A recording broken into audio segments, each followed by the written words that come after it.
গণ অভ্যুত্থান দিবস উদযাপন, গণহত্যার বিচার, জুলাই সনদ এবং গণভোটের গণরায় বাস্তবায়নের দাবিতে কিশোরগঞ্জে গণমিছিল ও সমাবেশ করেছে ১১ দলীয় ঐক্য।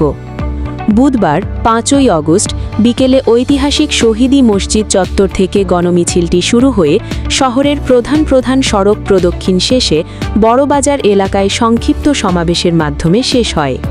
এতে ১১ দলীয় ঐক্যের বিভিন্ন পর্যায়ের নেতাকর্মীরা অংশ নেন এবং দাবি দেওয়া সম্বলিত বিভিন্ন স্লোগান দেন। সমাবেশে বক্তারা বলেন, আমরা শুধু শাসকের পরিবর্তন চাইনি, চেয়েছিলাম শাসন ব্যবস্থার পরিবর্তন। জুলাই সনদ বাস্তবায়ন করতে হবে এবং সেই সনদের ভিত্তিতেই দেশ পরিচালিত হতে হবে। আমাদের যে লক্ষ্য ছিল ফ্যাসিবাদী ব্যবস্থার বিরোধ এবং নতুন রাজনৈতিক বন্দোবস্ত বাস্তবায়নের মাধ্যমে এদেশের মানুষের আশা আকাঙ্ক্ষার প্রতিফলন ঘটানো। আমরা শুধু শাসকের পরিবর্তন চাই নাই, আমরা চেয়েছিলাম শাসন ব্যবস্থার পরিবর্তন।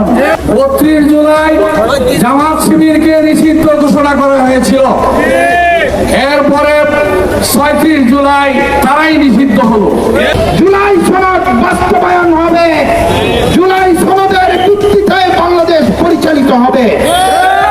দুঃখের বিষয়, এখনো সেই জুলাই সনদ বাস্তবায়ন হয় নাই। সমাবেশে বক্তব্য দেন জেলা জামায়াতের আমির অধ্যাপক রমজান আলী। তিনি বলেন, সরকার দ্রব্যমূল্যের ঊর্ধ্বগতি নিয়ন্ত্রণে ব্যর্থ হয়েছে। গ্যাস, বিদ্যুৎ ও পানির সংকটে সাধারণ মানুষ ভোগান্তিতে রয়েছে। পাশাপাশি গ্যাস ও বিদ্যুতের বিল অস্বাভাবিকভাবে বৃদ্ধি পাওয়ায় দেশের কোটি কোটি মানুষ চরম দুর্ভোগে পড়েছে। দ্রব্যমূল্যের ঊর্ধ্বগতি আপনারা টেনে ধরতে পারেননি। গ্যাস নেই, বিদ্যুৎ নেই, পানি নেই, বিদ্যুতের বিল, গ্যাসের বিল অস্বাভাবিকভাবে বৃদ্ধি করে বাংলাদেশের ২০ কোটি মানুষের নাভিশ্বাস করেছে।